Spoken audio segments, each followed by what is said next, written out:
Welcome back. This is the 17th annual Isaac Asimov panel debate, and we've been going strong ever since the year 2000, when an idea surfaced in the hearts and minds of the family of Isaac Asimov, exploring a way for his memory to be preserved in the programs of this institution. And Isaac Asimov was a friend of the American Museum of Natural History. Much of the research for so many of the books that he wrote took place in and around the halls and in our libraries. And so perhaps there's no more fitting tribute to him and to his memory than to keep this celebration going. So thank you for attending. We are also streaming live on the internet, and I'm your host for this evening, Neil deGrasse Tyson. I'm the Frederick P. Rose Director of the Hayden Planetarium.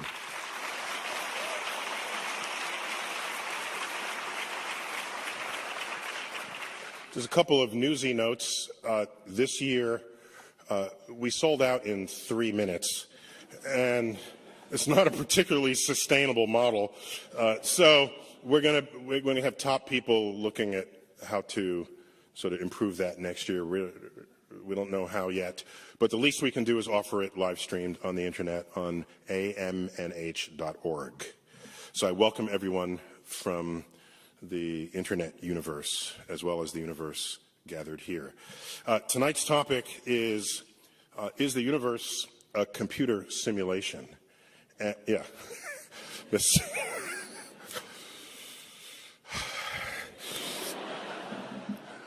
Do you want it to be a computer simulation? I mean, this topic is we're gonna. You'll see. We've got some highly thoughtful, talented, respected people to weigh in on this. I will introduce them individually, and then we will start the panel. By the way, unlike most debates you might have heard about or read about, where there's point, counterpoint, and an argument is presented and attacked, that's not what's going to happen here. We're using the word debate loosely. Think of yourself as eavesdropping on scientists at a breakout room in a conference on this topic. So we'll all be sort of arguing with one another, and you're listening in. That's really what's going on here. And you get to see how scientists think. You get to see how arguments are contested. You get to see how resolution arrives, if it arrives at all. So afterwards, we will have a brief time for question and answer before we adjourn, before 9 o'clock Eastern time zone, Eastern Daylight Time. So join me in welcoming my first panelist this evening. He is a professor of philosophy at New York University, where he's also director of the Center for Mind, Brain, and Consciousness, David Chalmers. David, come on out. Hey, looking forward to this. Thank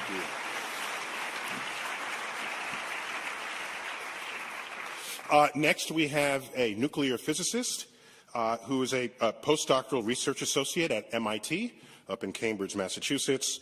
And let's give a warm welcome to Zohore Davoudi. Zohore.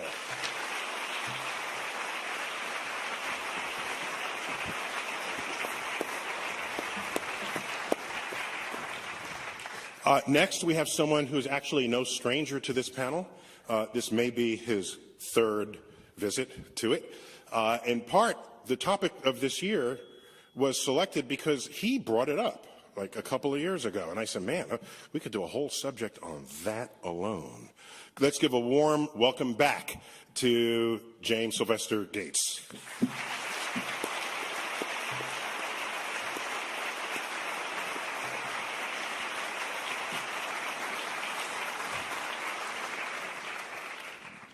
Another non-first-timer is professor of physics up at Harvard, specialist in nuclear particle physics. Give a warm New York welcome to one of our own, a graduate of Stuyvesant High School, Lisa Randall.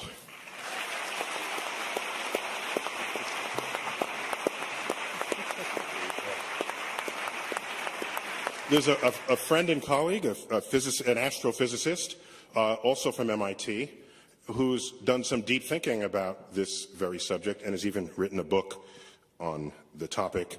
Let's give a warm New York welcome to Max Tegmark. Max.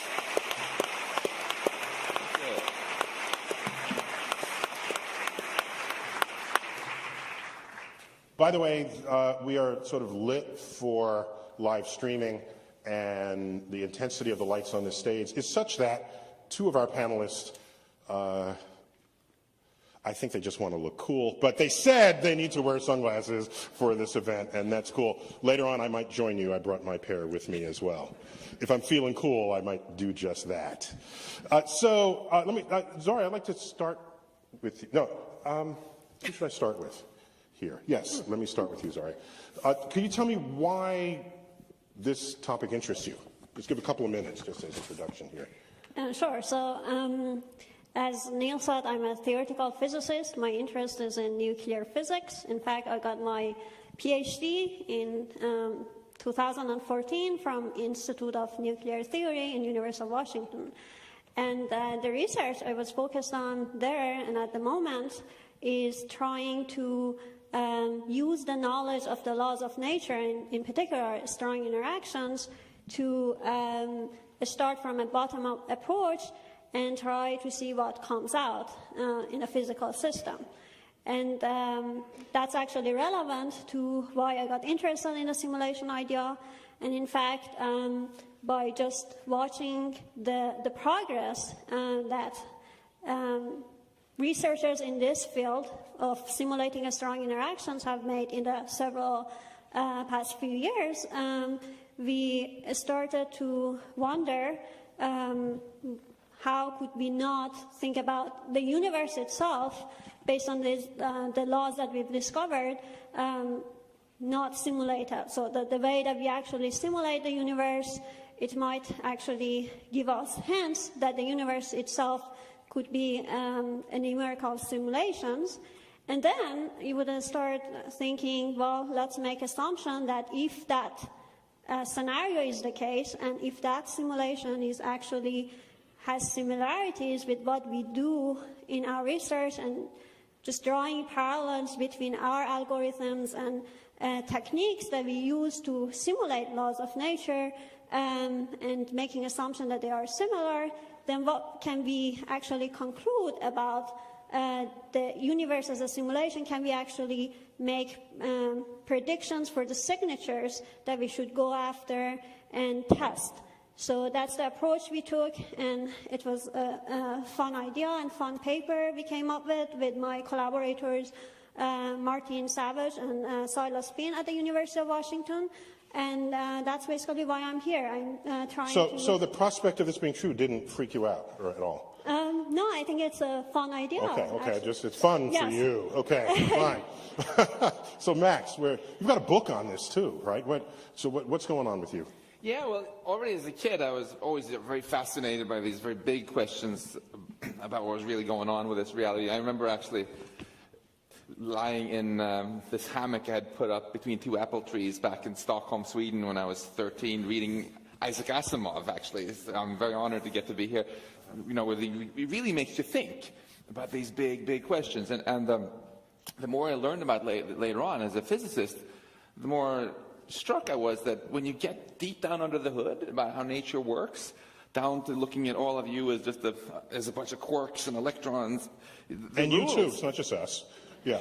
Yeah. Looking at you as a quark, no, you would come under this category yes, as well. I am a quark blob too, I confess. So, but if you look at how these quarks move around, you know, the rules are entirely mathematical as far as we can say, Helen.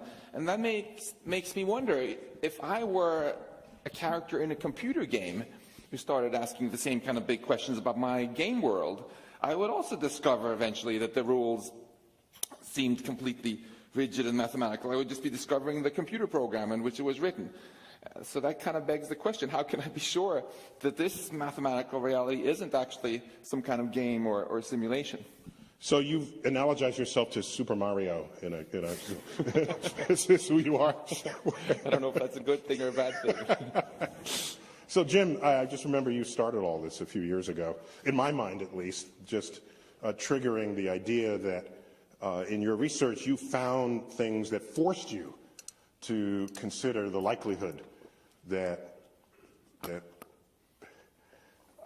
somebody programmed us. Could you?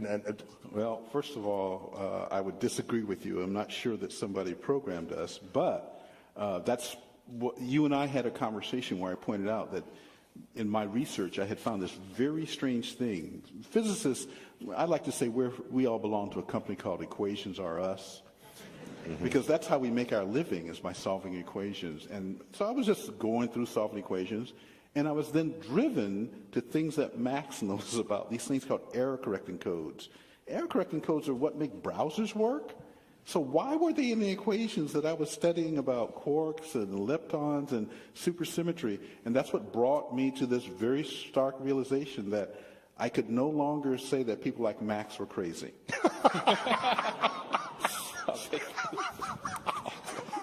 Or, stated another way, if you study physics long enough, you too can become crazy. It's a corollary to that idea, yeah. And I'm also a science fiction fan, like Max talked about his encounter with Asimov. I was reading at age 8 as opposed to 13, sir.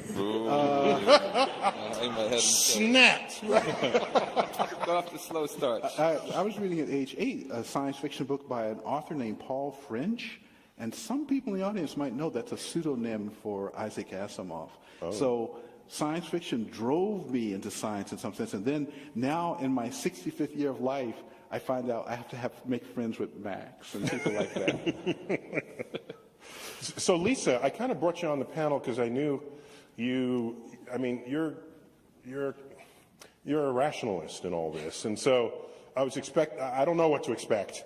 I just needed to anchor this in somebody who I knew was not going there. So yeah. So I actually, well, I can't say I decided to be on the panel because I think I said, "What date is it?" And they were like, "Thank you for agreeing to be on the panel." But I have to say, I'm curious not so much about the question of whether we're a simulation, because I think it's only interesting insofar as there are ways to test it, and we can come back to that, I think, very much in terms of sort of how the laws of physics operate and whether we can actually distinguish that. But I actually am very interested in why so many people think it's an interesting question. Like, why is the audience here? Why is this panel here? Because really, to first approximation, we can't really distinguish it. So I think the interesting question is, why do we feel compelled to want this to be true or even think this could be true? And how do the laws of physics operate? And are there really ways that we could eventually test whether there is something that distinguishes just a true universe? But I should say, like, if the universe is a simulation, I don't understand why it gave me a cold today. Okay. And so my voice might go. But I also think sometimes, like, some of the ridiculous things in the universe, and think why would that be part of the simulation? And I realized if I was doing a simulation, I would definitely put those things in. So there you go. Okay. Well, thank you for that. Now, we couldn't have a panel without a philosopher, David. We needed some philosophical... I know how you love philosophers, Neil. I'm on record for some comments about philosophers that got him a little ticked off. But anyhow, so David, what do you philosophers have been at this for a while, yourself included. So how do you see all of this happening or fitting in to the worldview? Well, philosophers like to ask the big questions about the world, the foundational questions, and this is one of them, you know. Actually, I blame Isaac Asimov for all this, at least in my case. I got into thinking about these big questions. When I was a kid, I read just about everything that Asimov was writing, not just the science fiction, but the science fact, the history, the detective novels. I read the multiple volumes of his autobiography. But throughout Asimov's work, this was a guy that was just interested in the big questions about the nature of reality at all levels. And that ultimately drove me to think about questions about consciousness and the mind, which I could approach as a philosopher, because philosophy allows you to kind of step back and say, what is the science here telling us? But this question about the simulation corresponds to another of the great questions of philosophy, which is basically, how do we know anything about the external world at all? And René Descartes said, how do you know you're not being fooled by an evil genius into having an impression of this world around us, even though none of it really exists? Well, the contemporary version of that question is, how do you know you're not in a simulation like the Matrix, in which case, allegedly, none of this really exists? And to me, that question is just extremely interesting, because it seems nothing we could know could rule out the hypothesis that we're in a simulation. But you also want to think about what follows.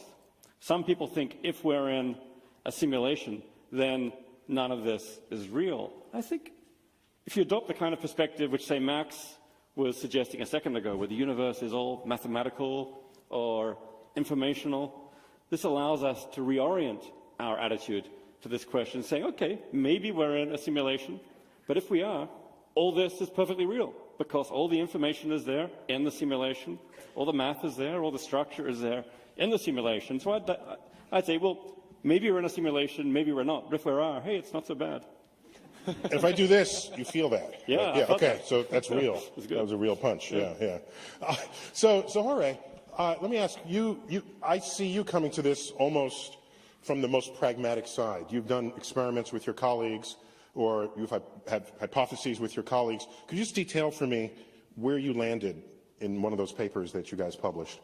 Sure. So what we did is not actually doing the experiment. We proposed that experiments could go and look for the signs of a possible underlying simulation for the universe.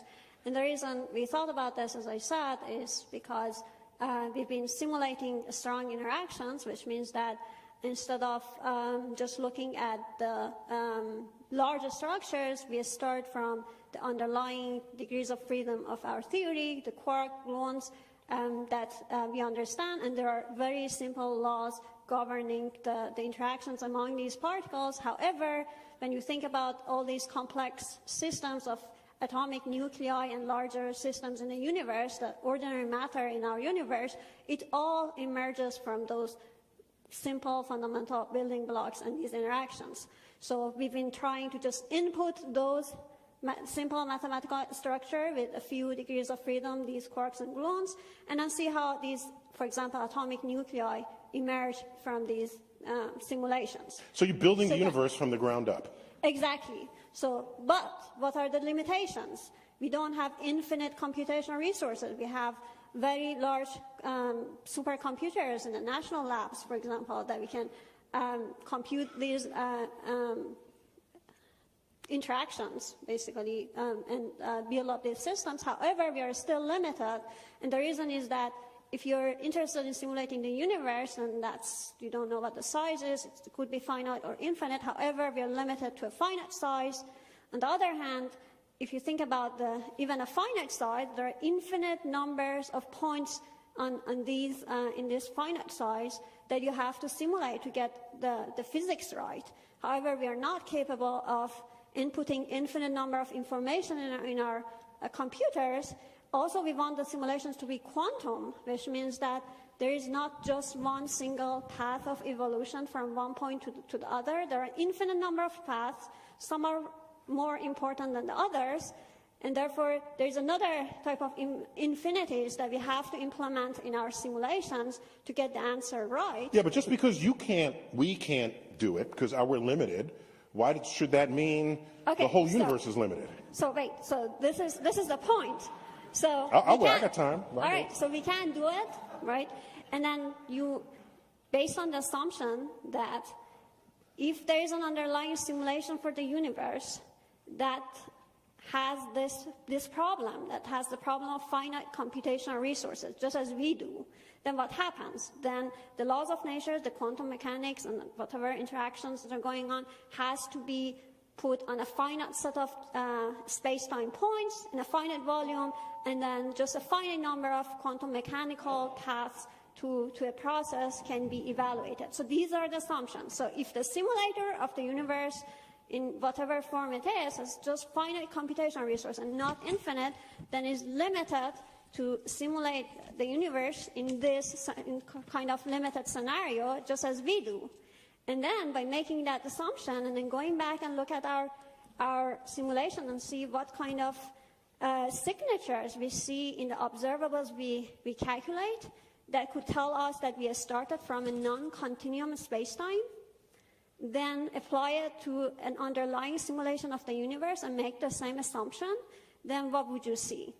And that's basically what we look for, and list a few observables in our universe that might lead to actually constrain this scenario under this assumption, and one of which is looking at the spectrum of cosmic rays, because what happens if that these very high energy cosmic rays that approach the Earth, they are actually traveling in a discrete space-time as opposed to a continuum, then their equations,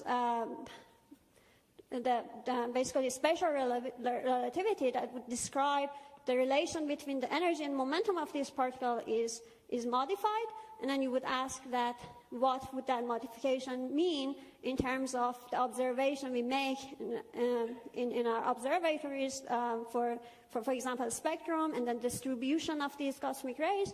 And if we see something that would be that would be consistent with the scenario with limited computational resources of the universe, and then you might think about other signatures and maybe taking this scenario more seriously and think about extending.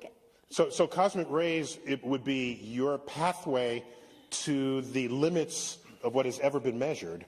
Exactly. And then seeing if at that limit you are probing the limits of the programmer of the universe. Because these cosmic rays are the most energetic particles that we've ever been able to observe. We can't even produce them in laboratories. These are very high energy cosmic rays. Very higher than anything we produced in our particle accelerators. Exactly. Yeah. Yes, by orders of magnitude. And therefore, because these are very energetic, they can actually probe the fabric of a space-time. This is our way of probing if the universe, if the underlying space-time is discretized or just a continuum. So Max, you've written, like I said, you've written a book on this, yet you told me offline that you have an argument that would argue that maybe we're not simulated after all. Maybe we're not a simulation after all. So where does that land? Yeah, so before giving a counter-argument, we give the pro-argument. So, of course... So you can give arguments in both directions here. It's fun to argue with yourself sometimes. So, of course, we all, as David mentioned, have seen the argument, the idea of us being simulated in the Matrix and in science fiction going even far beyond that. But the guy who really started forcing scientists to take this a bit more seriously and gave this idea a bit more scientific street cred, I think, is Nick Bostrom, my fellow Swede, Nick Boström, who published this very dry academic article just pointing out that... He's a philosopher. Indeed, yes. Indeed. And he pointed out that it seems like the laws of physics allow us to build amazingly powerful computers, way beyond what we have now, solar system-sized things, which could simulate minds that would feel just like us. And then he went on to say, it seems overwhelmingly likely, if you don't wipe out here on Earth, that in the future, the vast majority of all computations and all minds will be inside of such a computer. And therefore, he said, if almost all minds are simulated, we're probably simulated. So that's the pro-argument. Now, it sounds good, but... So just to clarify, so what you're saying is if simulating universes becomes a pastime among those who have access to highly powerful computers, and we are in a universe, we are probably in a simulated universe, even if one of those universes is actually real. Right. That's basically that's the fair summary. Yeah. And if you're not sure at the end of the night whether you're actually simulated or not, my advice to you is go out there and live really interesting lives and do unexpected things so the simulators don't get bored and shut you down. Is that the cause of death? Okay. But now, in terms of the counter-argument, if you just take Nick seriously... That's the cause of death. My God. There's something fishy here, because suppose you buy into this and you're like, okay, I'm sold on Nick's argument. We are simulated. Let's talk then about our simulated universe. we're measuring the laws of physics here in the simulated world. And we find that in the simulated world, we can build all these supercomputers in the future, and there will be all these simulated minds, and so on. And we can make the same argument all over again and convince ourselves that actually we're doubly simulated. And then we're a simulation in the simulation. And then you can repeat the argument again and say, well, okay, we're a simulation in a simulation, but in the future there are going to be all these simulated computers, and they're going to have all these minds. So we're actually triply simulated. No, we're quadruply simulated, and it goes on and all night. And the turtles all the way down. Yeah, and at this point, I get the sinking feeling that there's something rotten at the core of this argument. Okay. The answer is we're at level 42. That was Good answer. No, 137. 137. That's the fine structure constant. Of course. And I think where the problem lies is that when you make this argument, right, about what kind of minds are really the most common, the simulated or non-simulated, it assumes to answer that you have to know what the actual laws of physics are. But if we start making these sort of arguments, we have no clue what the laws of physics are. It doesn't matter what the laws here in our simulation, if it is one, are. We need to know what the real laws of physics are in the basement universe. It's the foundation. And if so, we don't really have access to that. So that's this philosophical nitpick, which seems to me swept under the rug here. Jim, where Where am I? Well, first of all, I have a finger, and I look at it, and it seems to be real. And so my point of view is very conservative. Carl Sagan once said that extraordinary statements, and I'm paraphrasing. claims, yeah. Right? Extraordinary claims require extraordinary evidence. Now, Zora has told us about a kind of evidence, and that's the kind of evidence that would convince me as a physicist. But what I do is sort of a mathematical model of physics. And in our previous encounter here on this stage, I had a chance to tell you about these error-correcting codes, which are a very specific kind of digital data. It's not just general digital data, it's a very specific kind. And it seemed extraordinarily unlikely. And I have to tell you that one of the reasons I enjoy talking to audiences like this is they get us experts out of our comfort zone. And so one of the first non-physicists that I talked to, or that I read, reflected on my comment, said effectively, and this is not exact words, but effectively he said, if the simulation hypothesis is valid, then we open the door to eternal life and resurrection and things that formerly have been discussed in the realm of religion. And the reason is really quite simple, because if you think about a computer, if we are a simulation, then we're like programs in a computer. As long as I have a computer that's not damaged, I can always rerun the program, right? So if you really believe that we are in a simulation and there's some structure that runs that simulation, unless something damages that structure, then we can be repurposed. And so it starts to break down a very funny barrier between what people often think is the conflict between science and the conflict between faith. So what you're saying is that if we are simulated, that means there's a code that's doing it, and that code was started at some point, and in principle, it could just be rebooted, and then all of this would happen exactly the way it happened before, because it's running the same computer program. If one accepts the simulation hypothesis as an accurate description of nature, I would say that's a useless exercise. What would be more interesting is to actually... The word was useless, Jim, in case you missed that. Okay, you heard that. Okay. Emphasis on useless exercise. Go, Zahara, go. Trying to repeat what you've already done with huge computational resources is useless. What is more interesting is to go and change the parameters of the simulation, the input parameters. Just put the same laws of nature, right? And then just change a little bit the value of the parameters, the very fundamental parameters of our universe, and then let it run and see what happens. And it's actually very interesting ideas. It's a fun thing to do, just Exactly. as a And scientist. there are, But and in we know that changing there are. those parameters, you might cancel out my existence, in which case I don't think that's very useful. The universe without Jim. So, Lisa, isn't this some of the foundation? Couldn't we account for a multiverse in this very way? That multiple universes, as I understand them, will have slightly different laws of physics. Maybe they are themselves the experimenter's Okay, search. so let's slow down a bit here. So first of all, I actually want to address some of the things that have come up already.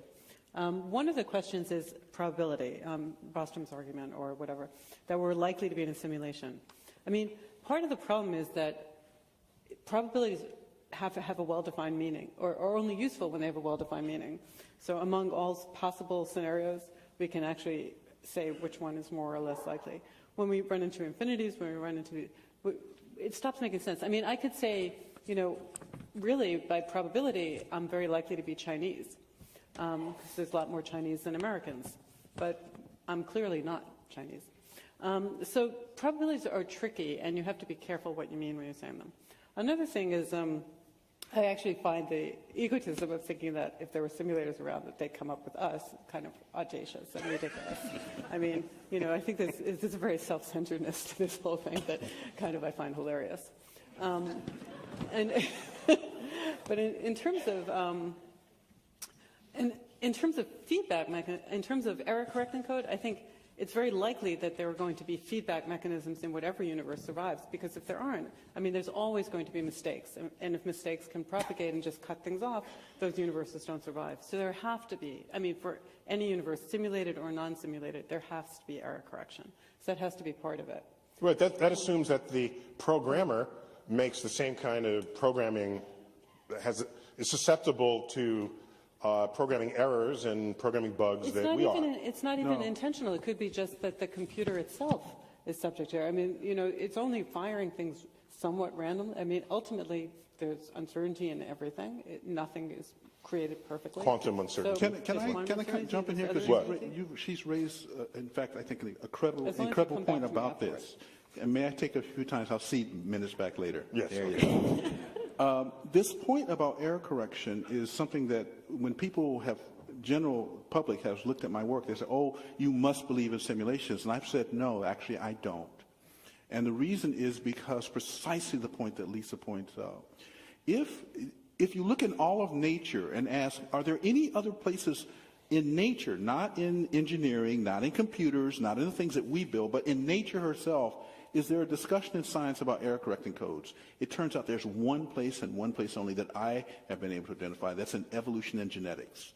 And there's been a discussion. Or any biological system. Right, or any biological system. Right. And it's not that we think life is some kind of programmed simulation. It's because the universe itself, as Lisa has said, has to have feedback mechanisms that basically sustain a structure that propagates faithfully forward in time. And I think that's, in fact, the most critical point. And you have your time now. Thank you. And anyone who wants to take my time to agree with me,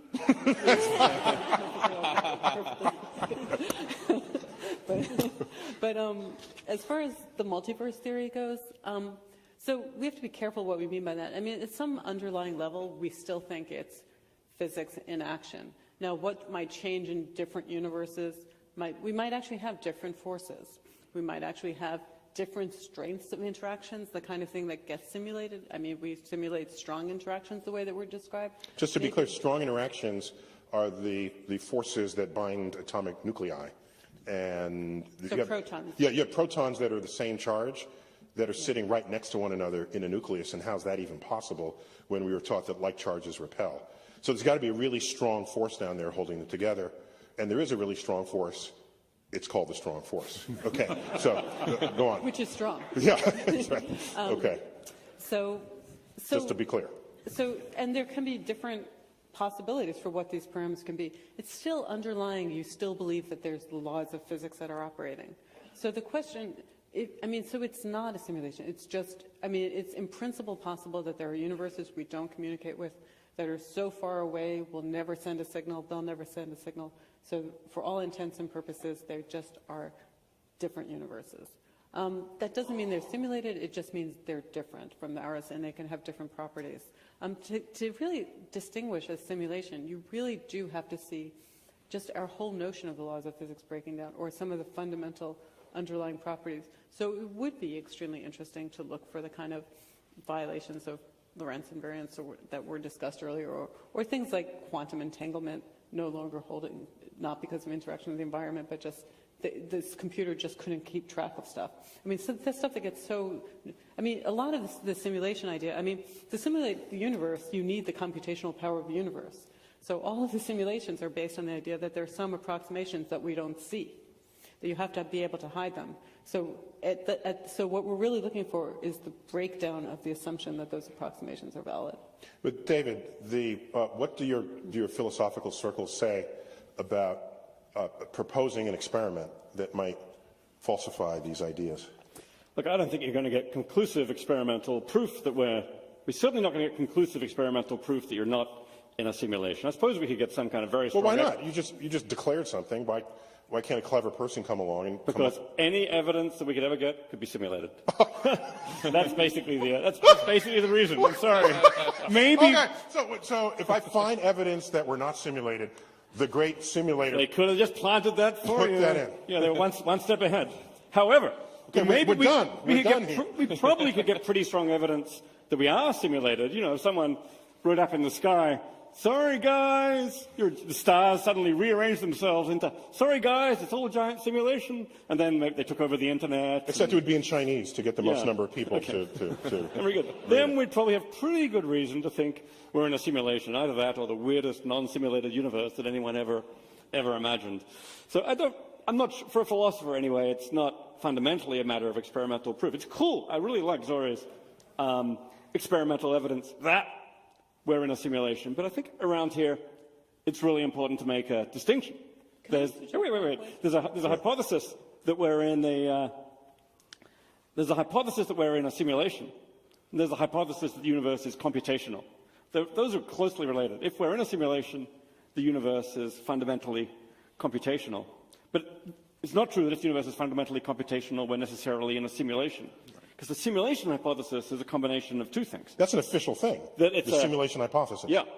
The simulation hypothesis is we're in a computer simulation. A computer simulation is a computation that was created by someone for a purpose. So basically, the simulation hypothesis is that computation hypothesis plus something else about someone who created it. And around here is where you might be able to get all theological and say, okay, well, it's a naturalistic version of a God hypothesis. But anyway, so my worry about Zori's stuff, which is really cool, it's really evidence for the much weaker hypothesis that the universe is some form of discrete computation, and it's completely neutral on the question of whether this is actually a simulation in the sense of something with which intent is created by a simulator. So Max, do you mind if I call you Mario from now on? Because if you're Mario in the computer game, starts with M-A, so I guess we grateful for the two letters I get. Yeah. I imagine Mario, someone coming into a Mario game and calculating how high he jumps and how fast he runs, and coming up with the laws of physics of the game, and possibly then questioning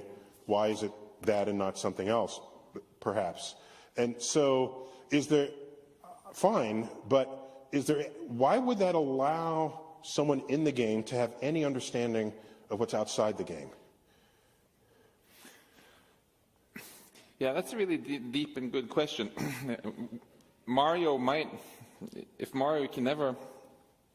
Even if he figures out exactly the rules of his world, then he won't even know if he's running on a Mac or a Windows box or a Linux box, right? Because all he has access to is this higher level of this sort of emergent reality. And we might, at some level, be stuck in that situation in physics also. It's quite fascinating to think that so much of what we figured out, for example, about how a glass of water works, with waves and vortices and things, we figured out already without having a clue about the substrate. We didn't even know there were atoms, you know. But the same kind of questions that you're asking, which I think are awesome, the kind of questions where you ask, suppose this is actually somehow simulated, suppose the simulator is cutting corners, how would that show up? Actually, it has been incredibly useful in the past. You know, if you imagine going back 200 years and trying to simulate this water as an infinitely a continuous liquid where there's a pressure and a density that has to be defined with infinitely many decimal places and infinitely many points. That sounds horrible to simulate. So maybe whoever did that cut corners. Maybe there's the smallest kind of chunk of object. Let's call it atom or something. You can figure out then what are the kind of departures from this simplified continuous physics that I'm guilty of teaching my undergrads at MIT about this morning, and you would figure out, wait, there's this one little thing which is different. A few hours ago from Cambridge. Thank you for coming in for Brownian motion, that things should jiggle around in a sort of weird way, and Einstein found that, got the Nobel Prize for it partly, and I think that the sort of thing you're doing is awesome. Look for corner-cutting evidence. I suspect that whether we're simulated or not, there are a lot of things that are wrong about what we assume today. I am very skeptical that we really have a continuous space that can be stretched infinitely many times. It seems like some sort of simplification that we came up because it was easier to do the math. But do you ever ask why should that be the case? Why do we need a discretized universe? I mean, if you put away the simulation hypothesis or a computational hypothesis, why should we even think about a discretized universe? Why not continuum? So this is an important. I don't want to call it a problem in physics, but a reality of physics, that our macroscopic world looks continuous to us, and that has a certain simplicity of modeling. And then as you get smaller and smaller and smaller, it's no longer continuous. And it's discrete, which may be easier to calculate than being able to be divisible all the way down to an infinitesimally small bit. Because now you need that much bigger a computer to do it. By the way, you know something that none of us actually know. This is actually a real question, whether space is discrete at really small scale. Well, we run into this problem when we do flyovers in the Hayden Planetarium. We have a data set for a planetary surface, let's say Mars. And you're at a given distance, and from that distance you can see Olympus Mons, the biggest mountain around, and Valles Marineris, and you say, fine, now I want to get closer. Well, to get closer and have more information come to you, you have to swap in a higher resolution map. And we try to do that continuously so you don't realize that. So you keep doing this, and then you reach a point where we don't have more resolution to give you. So we actually hold you back so you don't go closer. But if you did, all of a sudden you see these discretized pixels of the Martian surface. And that's basically because we don't have the data. We're not there. It doesn't exist for us. So anyone who's used one of these virtual reality devices like the Oculus Rift knows there's something called the screen door effect. It's like you can see, if you look closely enough, you can see the pixels. So it's not a perfect simulation. So I guess really what Zora is doing is saying, well, we could get empirical evidence for a screen door effect in real physics. Yeah, I think it's actually a deeper question than that. It's not about not having enough data to resolve those distances. That to some extent that's true, but the problem is that something that even bothered Feynman a lot, that why do you need infinite numbers of degrees of freedom or infinite amount of information to describe a very tiny chunk of a space-time? That just doesn't make sense. You can pretty well describe the physics without actually needing that infinite amount of information. What I meant to add is that when we're zoomed down to Mars, it's not only that we don't have the data. Even if we did have the data, you would need that much bigger disk space to have it ready and loaded to be able to go from the bird's eye view down to any kind of small. I mean, we rapidly run out of capacity to calculate. And that's a great controversy that even mathematicians have been really arguing passionately about for over 100 years. Like Gauss, one of the greatest mathematicians ever, said, or Kronecker actually said that God created the integers and everything else is just the work of man and all these continuous real numbers with decimal places and stuff. And I mean, frankly, as a physicist, it feels kind of hubristic that even though to say that you need an infinite amount of information to figure out the height of my wine glass or anything. Nature seems to perfectly There's water in that figure glass, out by the way. what to do. And yet we have this toy model that you need an infinite amount of information to do things. I think you're onto something very deep there, Zora, and that nature actually, that infinity is just something we made up for convenience. And as we dig deeper, we're going to find that maybe even space and time itself comes and is at some level digital. So can I just say something by way of clarification, which is just in physics, we don't actually prove any theory. We can rule out theories. So you can rule out a lot of alternative theories, but in any case, you can always have the possibility that you can dig deeper and find that whatever theory you thought was the most fundamental has some underlying structure. And so that's why all the physics we've done works. That's why we really don't need to have an infinite amount of information anytime, because we don't have access to an infinite amount of information. And we can't even ask the question or tell whether or not there's this underlying infinite amount of information. So it's not just, we can't just ask the question whether the universe is a simulation. We can't ask if any physical theory is absolutely correct. We'll never know the answer to that. All we can know is that we've tested it up to a certain level, at a certain level of precision, over a certain range. And so these questions all come in, and that's why I can describe this glass of water without knowing about atoms, because I wasn't doing an experiment where the effects of the atoms became manifest.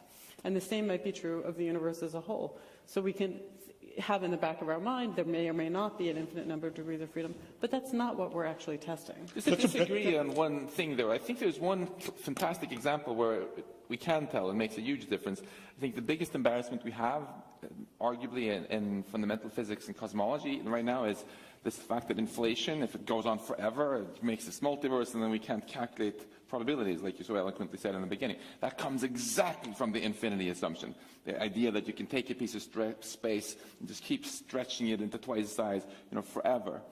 So well, it I doesn't think we have to should be question infinite. that. It could just be a large number. It could be 10 to the 500. I mean, it doesn't really matter if we say it's infinite or we just say it's a lot. But you can calculate probabilities as long as it never gets infinite. It's exactly the infinity that kind of... So he's cool with 10 to the 500 is what he's saying, which seems like a really big... I know. That like equals infinity to me, I think.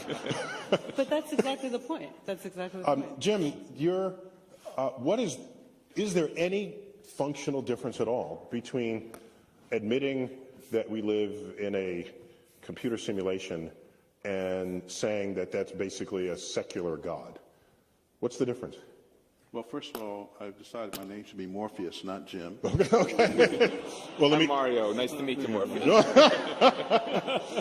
Morpheus. Exactly. Yes. You have to see the movie Matrix and play video games to follow this conversation at this moment. But Morpheus. But as I said, for non-scientists, because I'm going to make this partition, I think for non-scientists, an acceptance of the simulation hypothesis as an accurate view of our universe is equivalent, I believe, to the notion of a deity. I don't understand how for non-scientists you can make that distinction.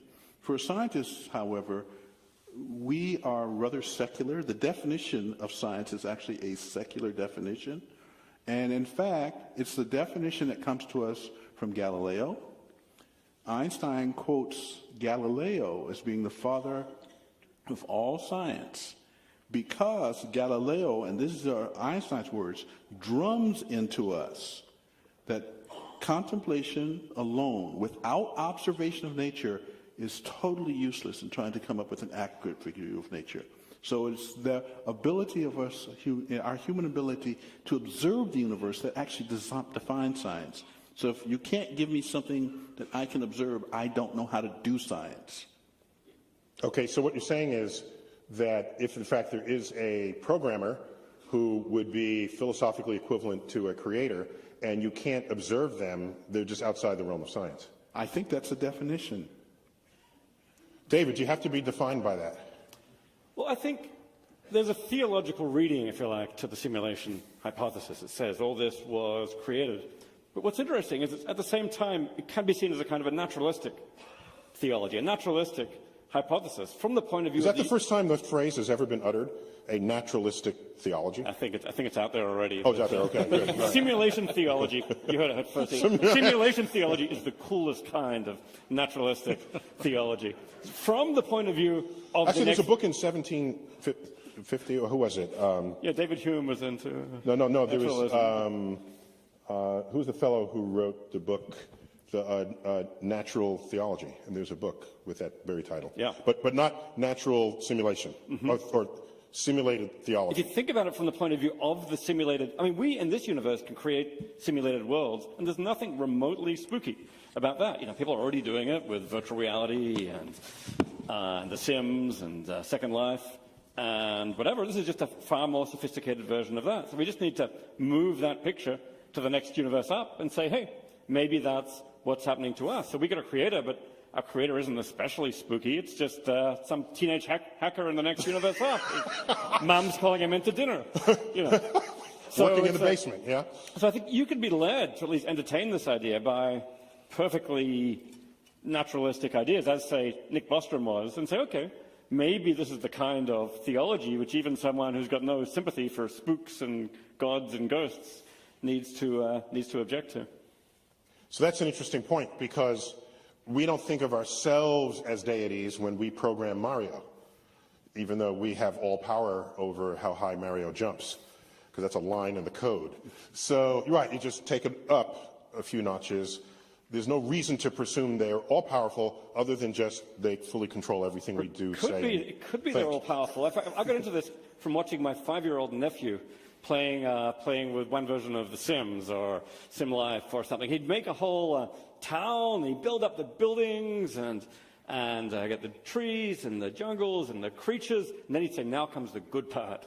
And he'd send down fires and floods. And so it's like, finally, I understand the God of the Old Testament. So you're saying because it is true in our world, we have fires and floods. I played one of those Sims, Sim City, because I'm a city kid, and the early low-res simulation.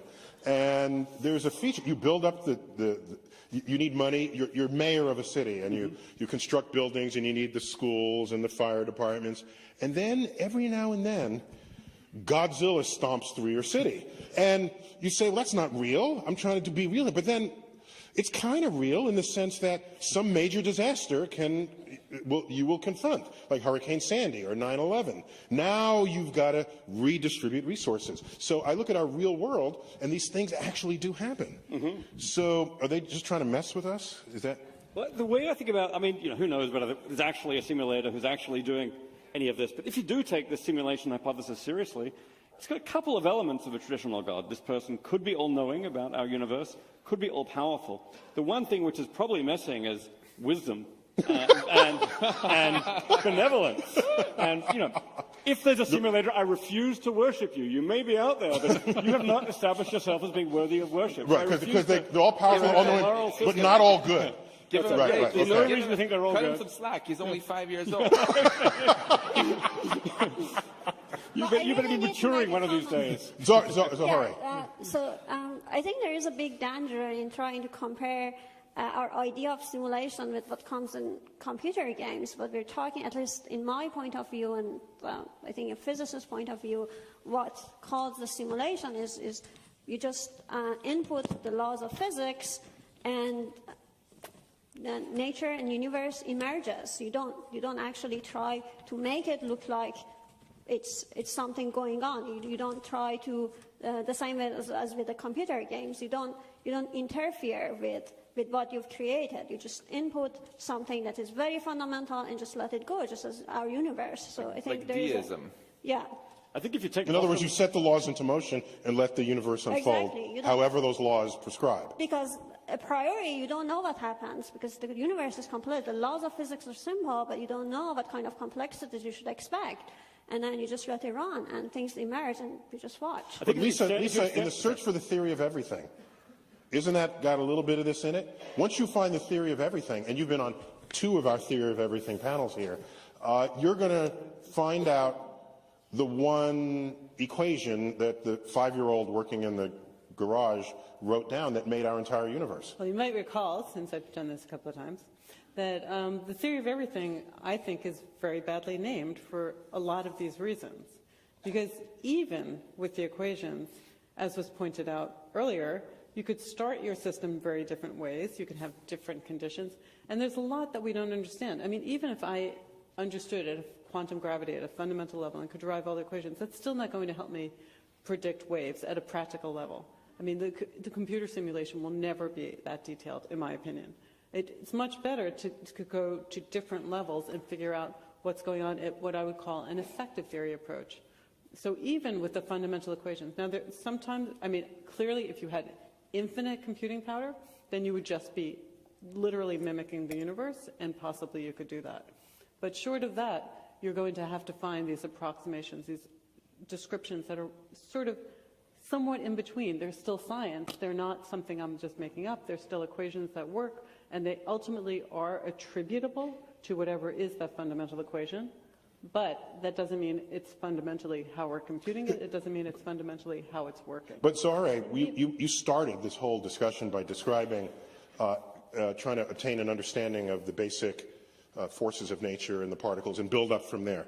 But isn't there surely a gap between what you know drives the behavior of individual particles and what might be emergent features in a macroscopic system? Isn't that true with the gas laws? We learned gas laws in first week of chemistry, but I don't know that you can get the macroscopic gas laws by knowing every single particle at every single instant.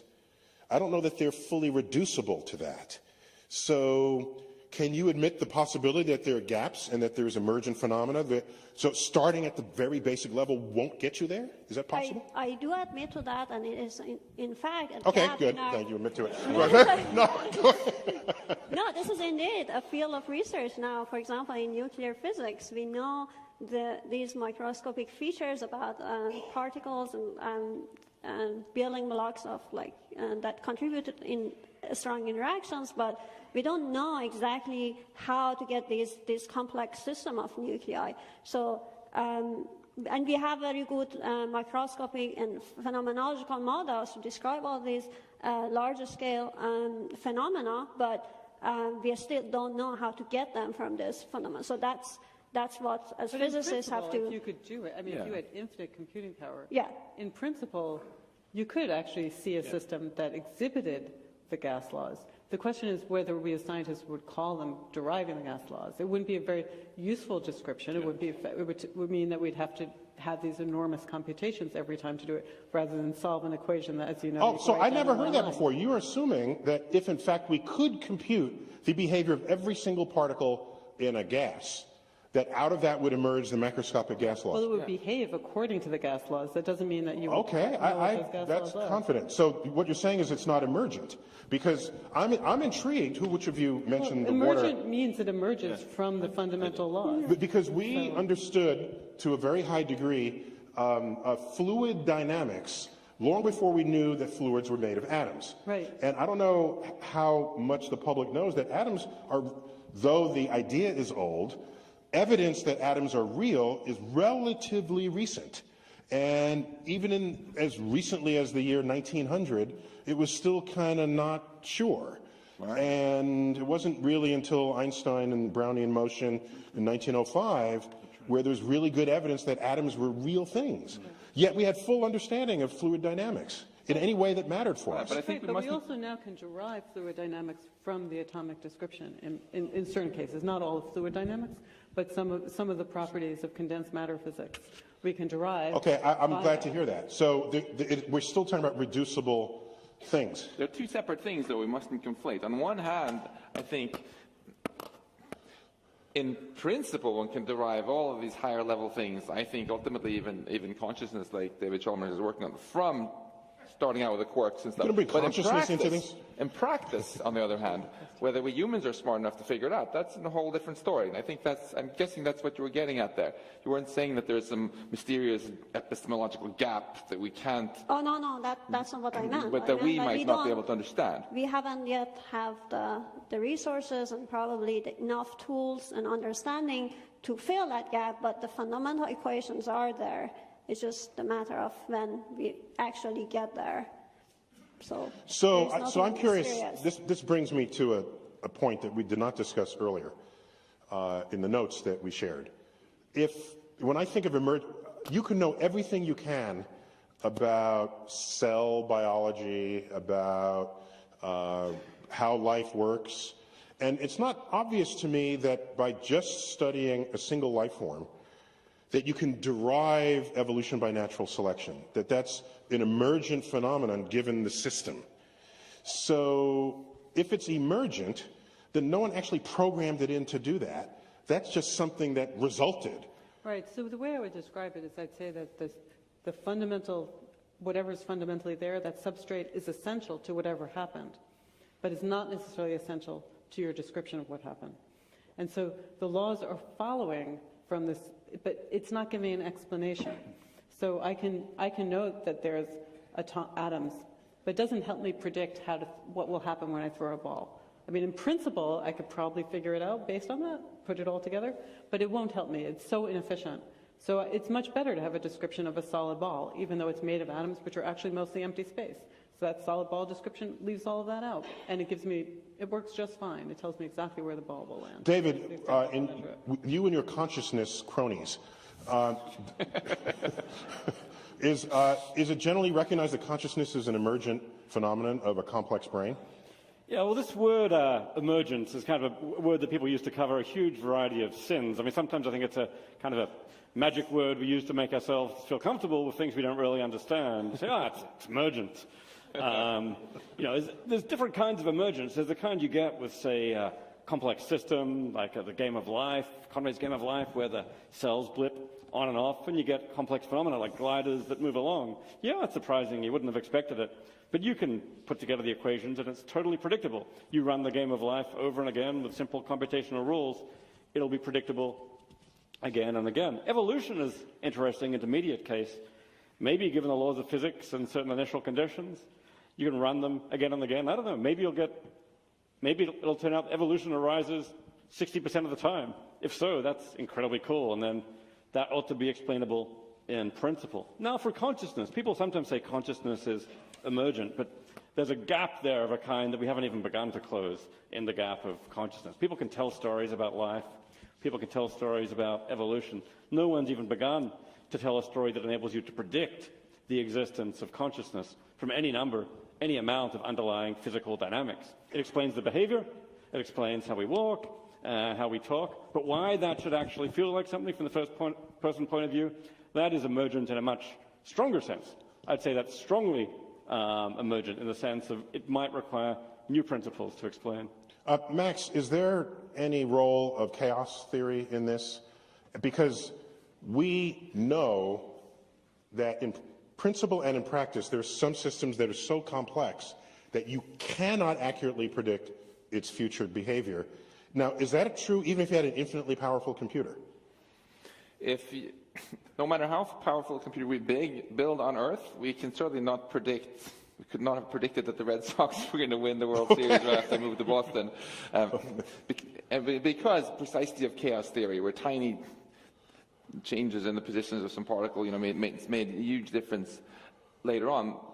But just the butterfly effect. Yeah, if things. I got to tell you real quick. There's the Journal of Irreproducible Results, which is, if you're a scientist and you come up with something that you know isn't right, but it's a really cool calculation, you publish it there. And it's like, in there you'll find the calculation of what happens if you strap a jellied toast to the back of a cat. Since toast always lands jelly side down, and cats always land on their feet, what would happen if this dropped, okay? And so in the paper, they hypothesized that the cat falls and then hovers over the ground. So it's stupid fun calculations. One of them was, sorry for this interlude, but one of them was, there was some major storm system that happened that hit the east coast of the United States. And someone said, we found the butterfly that caused this. And it's like they killed it and it was on display.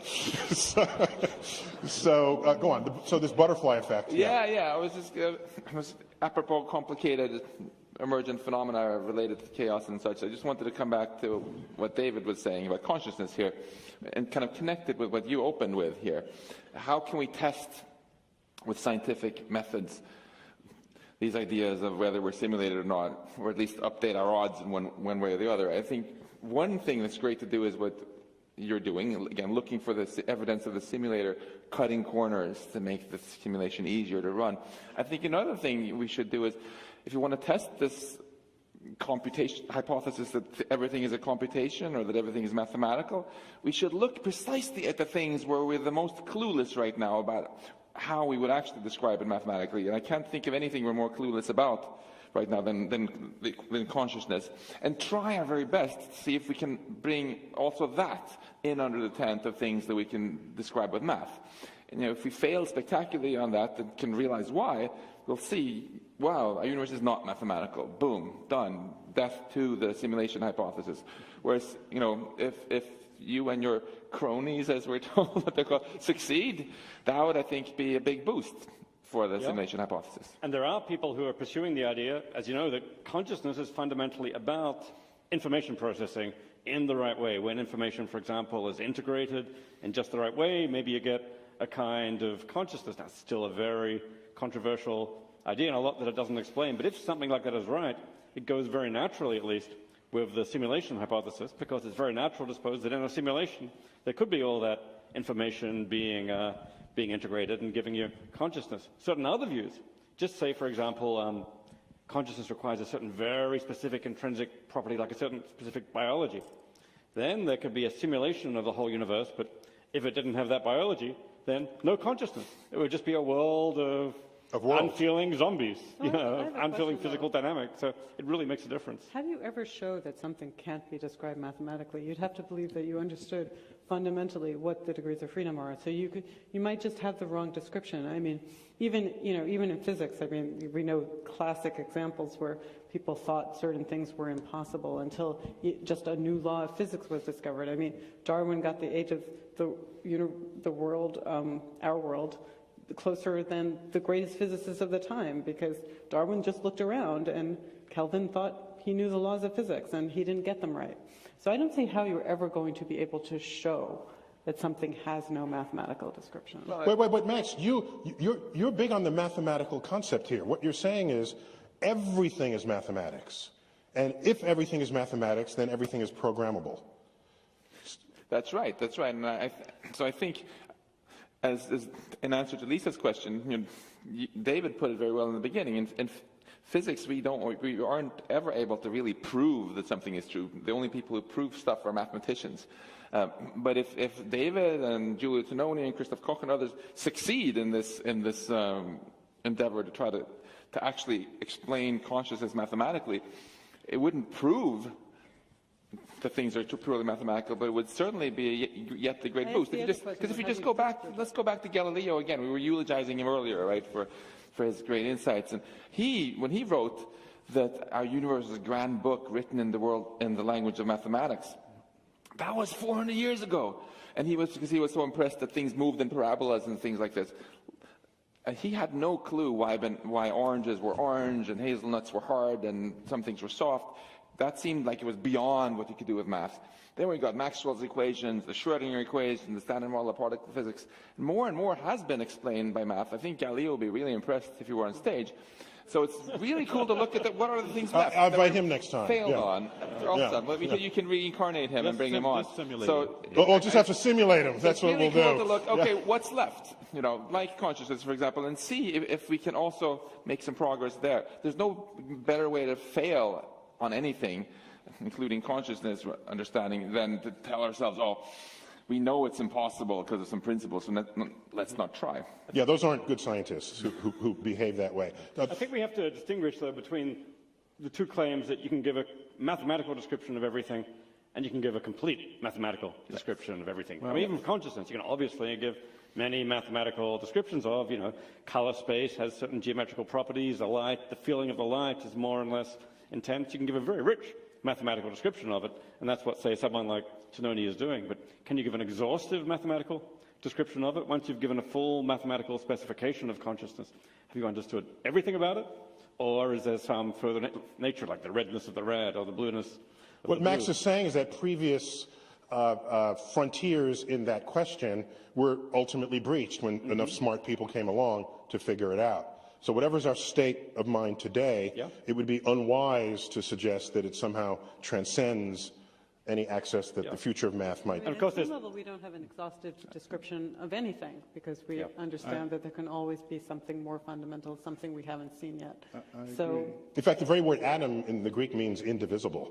So, how long did that last? Yeah. While we have been all bowing at the altar of mathematics, a number of us are aware of this result by Gödel called the incompleteness theorem, and it even says that in some sense mathematics is incomplete. There are things in mathematics that you cannot prove. That's what the theorems say. And so we, as humans, I think... In fact, Gödel proved it. Yes. Yeah, right. He proved it. That's exactly right. He proved Gödel it. proved that math cannot be proven. That's right. Yeah. If it's consistent. Right, if it's consistent. In defense of our universe here, there's absolutely... Somebody's got to defend our universe, so go ahead. Standing Go. up for our universe, there's absolutely no evidence that our universe is inconsistent or that mathematics is inconsistent. Gödel said that we humans, we cannot prove ever that mathematics is consistent. We cannot prove that it's impossible to prove that 1 equals 2. But I think that's probably more of a reflection of our own the limitations that thinking beings have, rather than that our universe has some kind of identity crisis. Our universe seems to know exactly what it's doing. It doesn't seem very inconsistent, except when I watch presidential debates. Oh, boy, I'm not going there. But, Max, that was precisely my point, that maybe what we're talking about is, in fact, part of our limitations, not limitations on the universe. But, you know, in science, it's very funny because the way we do science, when I give public talks, I like to say, you know, if you look at a family in their house, you might be an anthropologist and record what they do, and they turn the appliances off and on, and you might come up with some big record book of this. But then, when everybody's out of the house, you might just go to the house and watch how it behaves. You know, the thermostats go up and down, and, you know, maybe you have a timer that does other things. And so the house has a set of rules for operating when you're not there. And in some sense, in science, that's what we're kind of doing. And when we do this kind of split between science, non-science, in some sense, we're talking about how the universe behaves as if we could take our consciousness outside of the universe. And that's a very subtle point to appreciate. And so maybe what this whole discussion has been about is actually just our limitations. So we're all stupid, is what you're saying. Yeah. Actually, the universe made us very clever, at least most of us. So, Jim, I got to ask you something.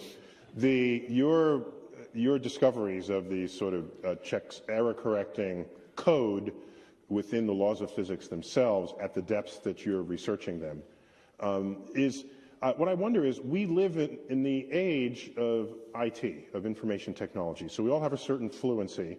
So it's in our brains to think that way at some level. Could it be that, you know how the saying goes, if you're a hammer, then all your problems look like nails, and you solve them by hitting them.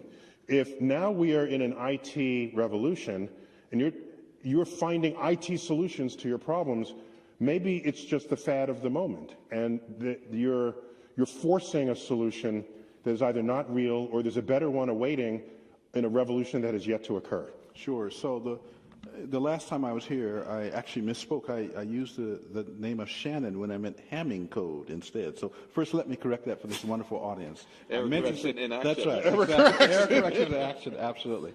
But in our work, first of all, we don't know that it's the physics of our universe. There is a large experiment underway that Lisa knows a lot about in Geneva, because she has written papers about possible outcomes in these observations. Lisa, are you flying to Geneva tomorrow? I am, but not for that. Not for that, okay. So the Large Hadron Collider is going to explore more of the structure of the universe. So first, the mathematics that I have done will only become physics or relevant to nature when the LHC or some other observational device says the idea of supersymmetry is correct. Then it will kick in. So that's a big if. There are lots of physicists who don't believe the universe will be supersymmetric, in which case all I've done is an interesting mathematical fairy tale. So supersymmetric proposes a whole other regime of particles that are counterparts to the particles we've come to know and love? Correct. Okay, and they're yet to be discovered, but they could be describing a whole other parallel reality awaiting our discovery. But even that, I mean, I just want to clarify. We may or may not find evidence at the Large Hadron Collider, which is what's being discussed, but that doesn't even mean that supersymmetry doesn't exist. It means that we can't find the evidence at the scales that we can probe. Exactly. So it could be that there is some fundamental symmetry, and it's broken at such a high scale that we cannot access any of the evidence of it. And that's the world we live in. I mean, that's what we do as scientists. We try to simulate what we can, we try to derive what we can, we try to measure what we can. And then we have to allow for the possibility that we just haven't had the accuracy, we haven't had the cleverness, or we haven't had the resources to be able to test certain ideas. And so I think that's right, that it's a combination of what's out there and what we can actually do. So I don't know who among you to ask this directly, so I'll just put it out there in front of you like a piece of raw meat, and you can just chase after it if you... Or you vegetarian, some raw carrots, okay? So you can chase after it. I don't know if any of you are vegetarian. Can you cook the meat at least? I'll cook them, okay. We'll cook the meat. My question is, I remember Physics 101, and then 102, and 201, and 202, and as you learn the laws of physics, every now and then something pops up that's just kind of weird. All right? You learn Maxwell's equations, which describes the behavior of electromagnetic radiation, the behavior of light. And they're really beautiful, except there's an asymmetry in there. There's like, you can have particles that have electric fields like electrons, but you don't have isolated particles that are their own magnetic fields. There's always a plus and a minus stuck together. So they're not symmetric that way in the equations. And it's like you cringe when you see that, because part of us wants some beauty and symmetry to the universe if it is, I don't know, we're holding it in very high expectations for what we want to find. And then you go back to the early universe and you find out that 1 out of 100 million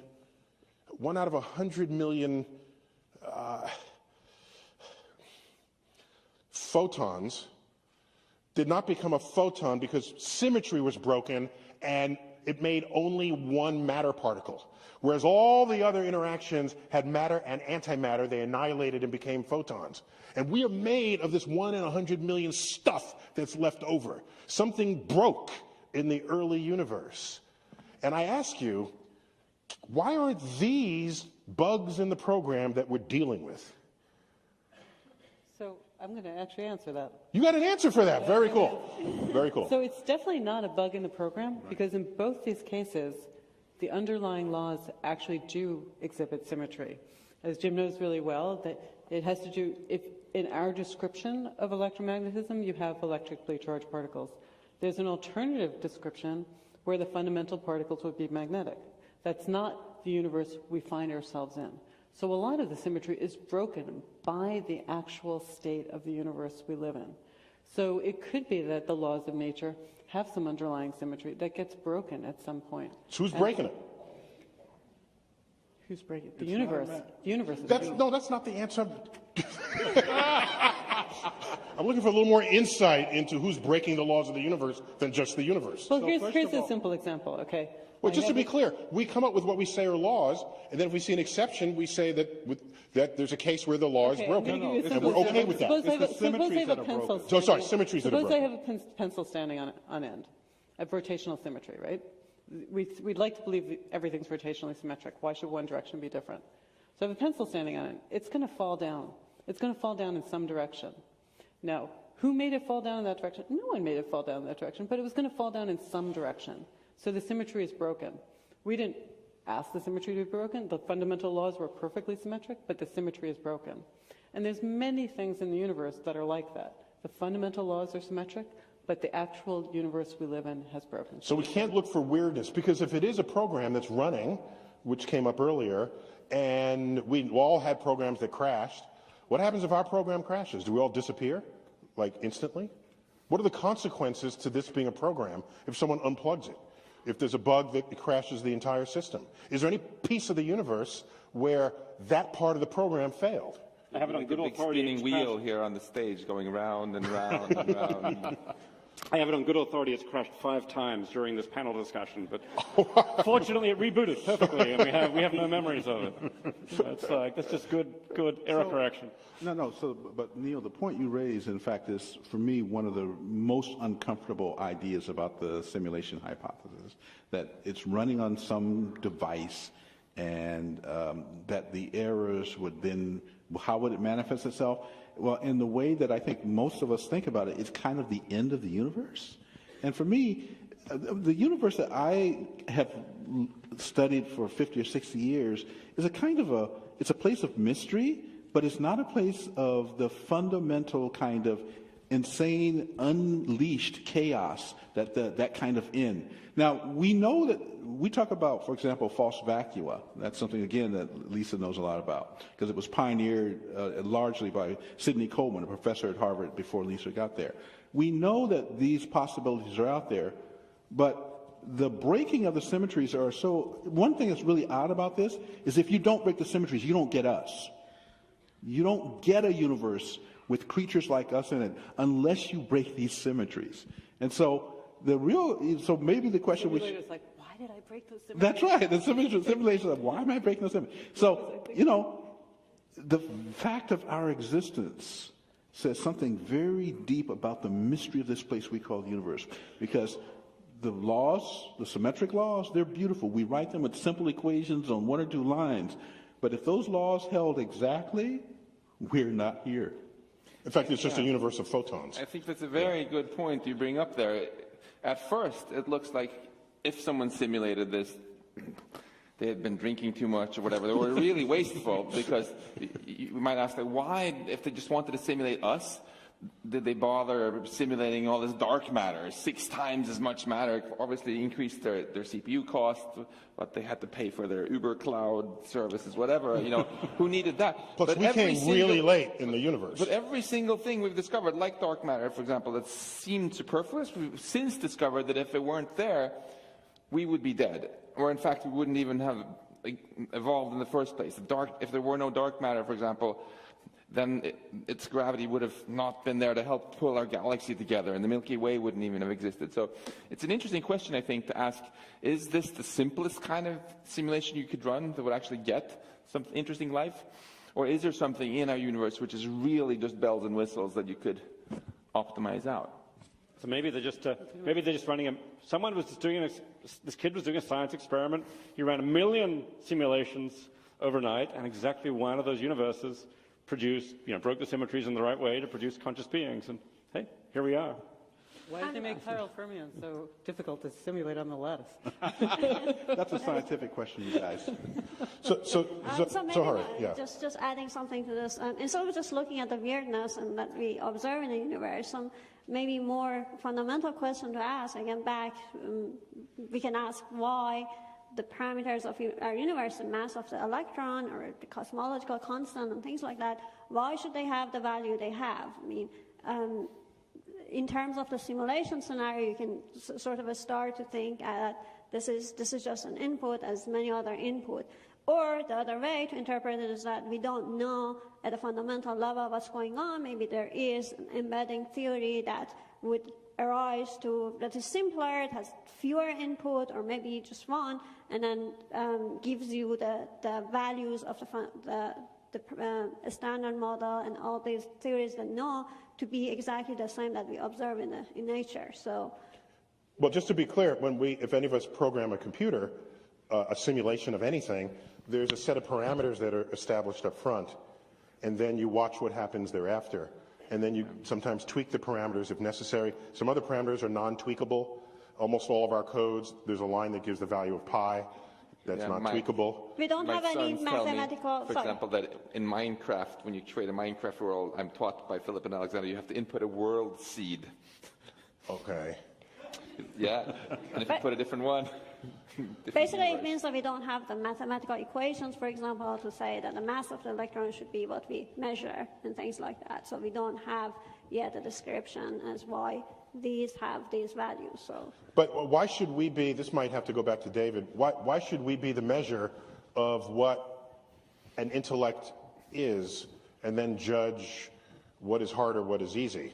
So in other words, just because we think something is hard because of all of these physical constants that come together so that we exist many billions of years after the universe forms, maybe that's just trivial for anybody who's programming the universe. Yeah, I mean, it probably is trivial. They've probably got sim universe technology. Everyone's running it on their desktop. I mean, someone at Google in the next universe up universe up. It's now a phrase. Created sim universe, but it's like, okay, set a few parameters, run the universe, no big deal. Some of those universes produce nobody. Some of those universes produce somebody. And those somebodies have to reverse engineer their universe. And it turns out reverse engineering is really hard, whether you're in a simulation or not. But that's just, if you look at it this way, it's just a matter of perspective. Because when I think of the game tic-tac-toe, to a child, this is a challenging game. They don't know what move to make next. And then they might win or lose, and then they cheer or they're sad. And then you realize this is a pointless game. You can play so that you'll never lose or win.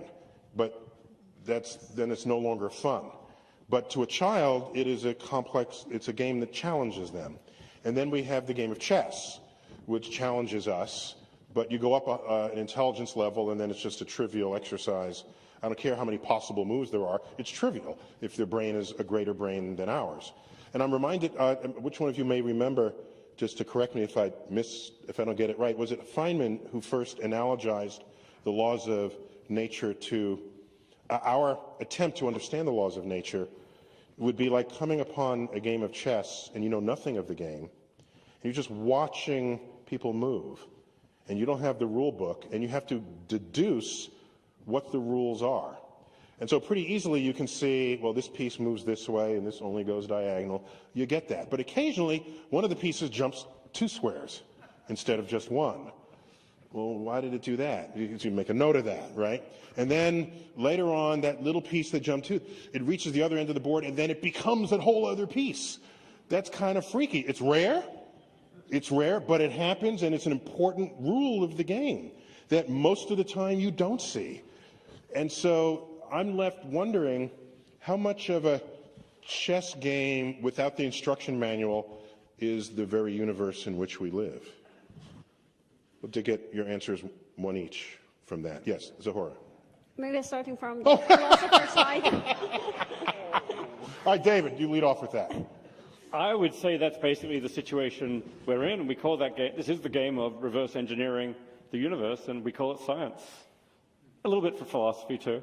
It's like, hey, there are clues we could get about we certainly get the equations and so on, but hey, there are clues we could get about the grander structure. Hey, maybe at a certain point we're going to find one of those constants that has an arbitrary value and find there's a coded message in there in the simplest possible language saying, yep, you guessed right, it's a simulation.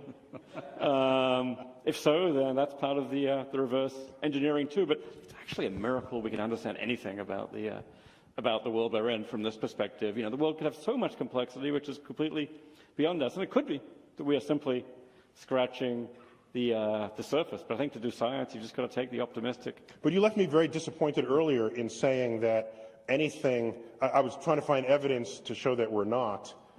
And that evidence that we're not could be put in by someone who is. Yeah, I'm so afraid. that was disturbing. So I'm getting back to Zahora's point. What's the point of thinking that way? Well, you might take on board Occam's razor, which is if we don't need the hypothesis that we're in a simulation, then we should just do without that hypothesis. Maybe science is going to tell us a bunch of math. It's a bunch of equations. Yeah, that could be combined with the further hypothesis we're in a simulation. It's a lot simpler if we're not. So maybe Occam's razor at least says, why bother? Then on the other hand, you've got Bostrom's statistical argument. We might actually produce a whole lot of simulations and have very good reason to believe there are a lot of simulations in the universe, in which case you can just raise the question. We know some people are in simulations. We cannot assign at least probability 0 to us, and at that point it becomes a statistical question. So I think the standard scientific reasoning of Occam's razor might give some reason to reject it, but the statistics starts to maybe balance that another way, and around a certain point you've got to start doing some math about the probability. So Occam's razor actually goes very far back, I think, to the 14th century, where was it the Earl of Occam, who suggested William Occam that the of all explanations, perhaps the simplest has the best chance of being correct, and that was well before the methods of the scientific method and others. So we've been using it, invoking it ever since. So Lisa, is the universe a chessboard, and we're So I was very much with you until the very end. So I think it is indeed true that we don't know the answer, and we're just going to keep doing science till it fails. And, it hasn't failed yet. It seems to we make progress, and so we're going to keep doing that. In terms of are we trying to figure it out? I actually love the idea that we're a simulation where they actually kind of saved in efficiency by making us not quite smart enough to figure all of this stuff out. But That's a built-in. That's too much computational power, so let's make them a little bit dumber.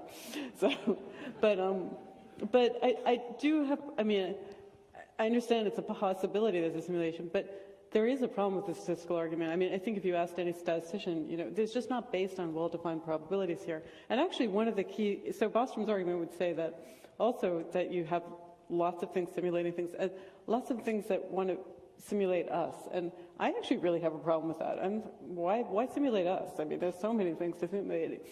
None of us actually get together and, we simulate processes or whatever, but we mostly are interested in ourselves. I don't know why this higher species would want to Maybe they don't care about us. They just simulate a bunch of physics or a bunch of laws, and hey, we came along as a byproduct. Yeah, it's in the realm of possibility, but So we grew out of their petri dish.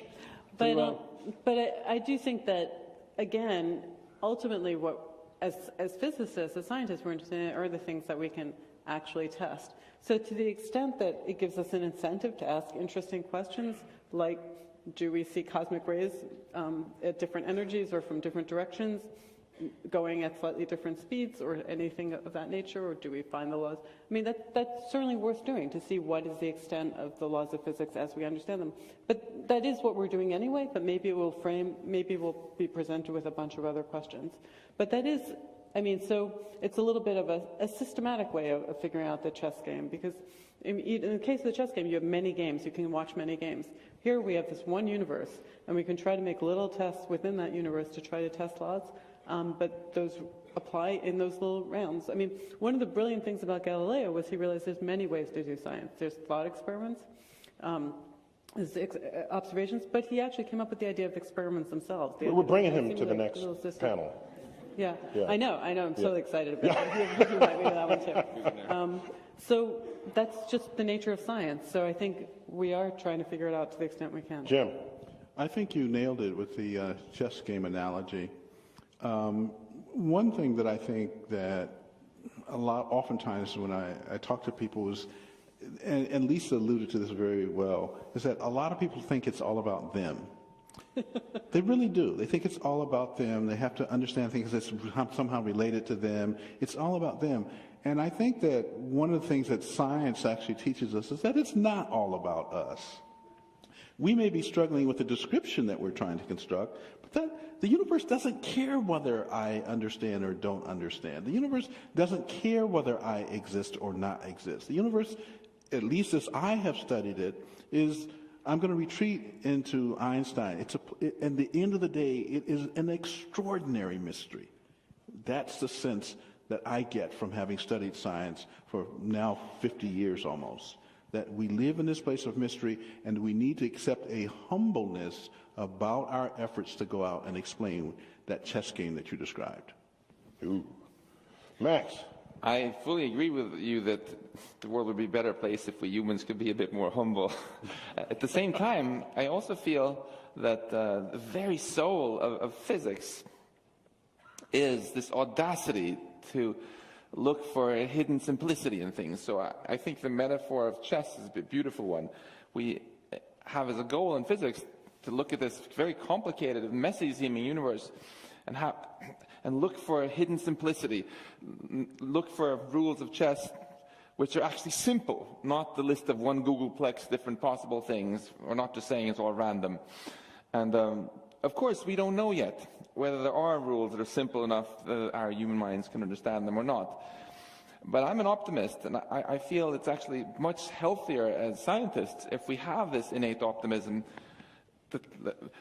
Instead of saying, well, it might be they were too dumb to ever figure this out, so let's just not try. I think it's much healthier to say there is a real possibility that there is this hidden simplicity. And in fact, Galileo and Einstein and so many before us have found simplicity far beyond what their ancestors ever dreamt of, right? So let's keep looking for even more hidden simplicity. Maybe this is actually all computational or mathematical, which would be, that's in a way the ultimate audacity to hope for that, because that would mean that, in principle at least, it really is possible to figure out the rules of the game.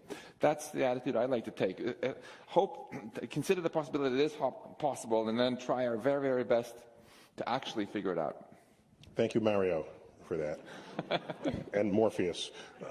So, Zohore. I would like to deviate a little bit more from your question very quickly, because it didn't come up in the discussions, but I want to distinguish between the idea that we can simulate the universe as opposed to the universe being a simulation, because there are fundamental limits to our capability to actually compute things, and these are based on the physical laws that govern our universe. Basically, we can't have infinite power. The energy, the laws that govern basically the uncertainty principle can limit the rate that we can process logical operations, and also the entropy and thermodynamic laws can limit the amount of memory that we can hold in a given amount of space-time, and things, ideas like this that were discussed by Steph Lloyd and other people. And therefore, we might not be able to actually, and there are other actually limits when you think about larger scale and expansion of the universe, whether or not you can ever causally connect to parts of the universe that is expanding, and therefore store and process those information, be able to actually re-simulate the universe that we have. So it's a different idea. I don't think that based on the physical laws of our nature, this could be possible, but that doesn't mean that our universe could not be a simulation inside another universe that has another laws of physics that doesn't actually limit the amount of computation that is required to simulate the universe. So these are two different ideas. Just to come back to your question, I think as a physicist, thinking about the simulation idea, I think it doesn't change the way I think about the science, and I do my everyday job as a scientist. I think just the notion of whether or not we're real or this is simulated, it's kind of irrelevant, because what we're observing is no different from being real or imaginary. We just go and discover things that we already don't know about the universe, the laws that we haven't discovered, but at some point maybe we find some sort of more strong evidence that could connect us to a higher level that says something about whether or not the universe is computational based, and there is something, some simulator beside us. These are the ideas that require more thinking and more thinking out of the box, I would say, at the moment, but maybe at some point in future, when we have more understanding of the laws of our universe, we can have more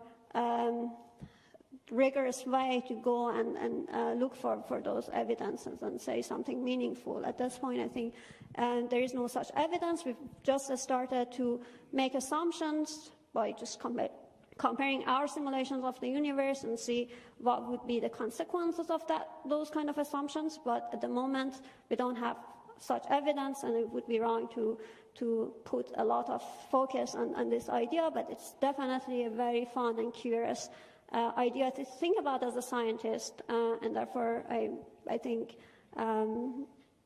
that's why I do science. And I just have to alert you that she actually knows the answer to your chess question, and she's just not telling us, because you're Persian, and you Persians invented chess. Yeah, I actually played that game when I was very, very young. So she does have the answer. Let me just end before we transition to Q&A. I want to get the likelihood that you think we are in a simulation. 10% chance, 20%. Just give me a number. Just a number. Go. I can't give you that number. I don't have any evidence. She's not authorized to divulge that information. Okay, so you give a no answer. Max? 17%. 17%. Jim? Morpheus? 1%. 1% chance. I'm going with effectively zero. Effectively zero. David? 42%.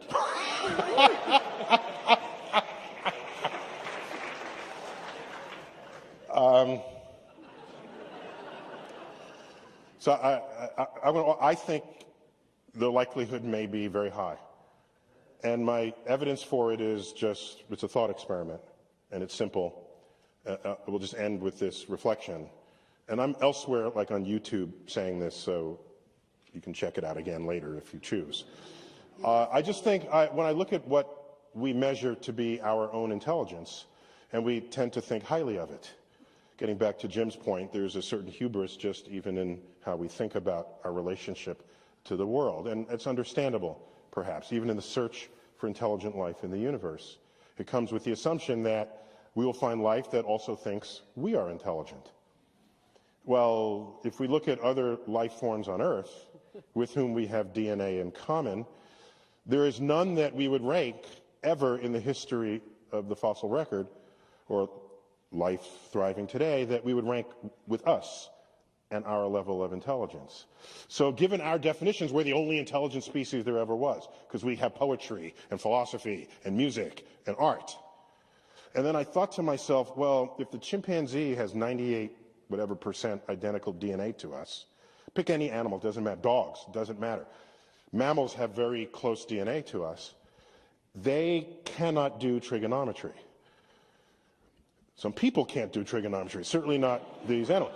So if they cannot do trigonometry, and they have such close genetic identity to us, let's take that same gap and put it beyond us and find some life form that is that much beyond us that we are beyond the dog or the chimp. What would we look like to them? We would be drooling, blithering idiots in their presence. The smartest chimp can do maybe some sign language and stack boxes and reach a banana, put up an umbrella, like our toddlers can do. Our toddlers do that. So maybe the smartest human, you bring Stephen Hawking forward in front of this other species, and they're chuckling because they'll say, oh, this happens to be the smartest human, because he's slightly smarter than the rest because he can do astrophysics calculations in his head, like little Timmy over here. Oh, you're back from preschool. Oh, you just composed a symphony. That's so beautiful. Just put it on the refrigerator door. Or you just derived all the principles of math. Oh, that's cute. And so that is not a stretch to think about. And if that's the case, it is easy for me to imagine that everything in our lives is just the creation of some other entity for their entertainment. It is easy for me to think that. So whatever the likelihood is, 0%, 1%, 1742, no answer. I'm saying the day we learn that it is true, I will be the only one in the room saying, I'm not surprised. Thank you all for coming tonight, and thank the panel.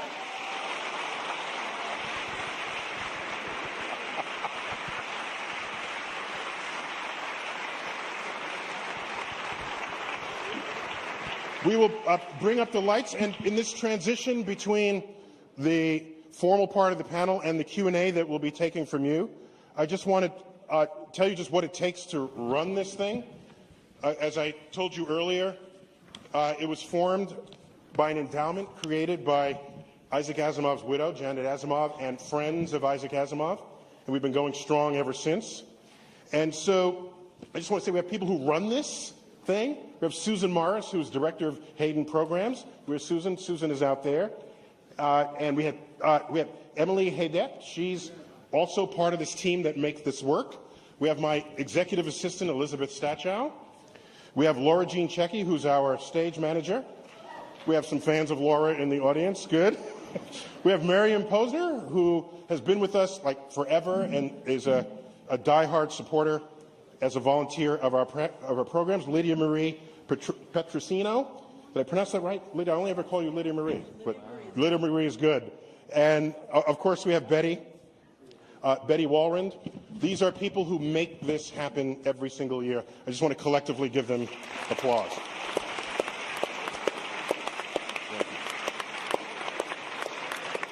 We have about 15 minutes for Q&A, so let's go straight to it. We'll go back and forth, left and right. No one will hear you unless you speak into the microphone. So let's start here. Let's go. Okay, so my question is, does it really matter? would you view the universe differently if we knew it was simulated? Could we do the math differently? Oh, I like that. To make this efficient, we'll pick one person to answer. So how about Max, because your book is titled, what's the title of your book? Our Mathematical Universe. Yeah, so he's the guy to answer this question, okay? If you knew, would your math be different? Well, I'll take your question to mean if I knew, would that make me super depressed or super excited? Would it change the way I feel about everyday life? My answer is absolutely not. I feel that when we look at these rather sterile equations or the computer code or whatever it is that's running this, there is no meaning or purpose built into that. We shouldn't look to our universe creating the meaning for us. It's we who give meaning to our universe. So the way we feel about things and the meaning we create is the same, regardless of whether we're simulated or not. And I think this is very much the point that David was making earlier also. We shouldn't diss things just because you're simulated. The math is a little bit different if we're simulated, on the other hand, because there's also the math of the simulating universe. Right. There's the math of our universe embedded in a bigger one, which raises some exciting prospects like, hey, maybe we could get out and explore that one. So that'd be cool. Wait, so you're saying, can you embed a complete system of mathematics within a higher system of mathematics? Yeah, maybe the embedding universe is a vastly higher level of complexity than ours in order to have the computational power, for example, to simulate ours. And hey, maybe they'll let us out one day. We're just computers in their world. They'll give us input devices. So you feel like you're in prison?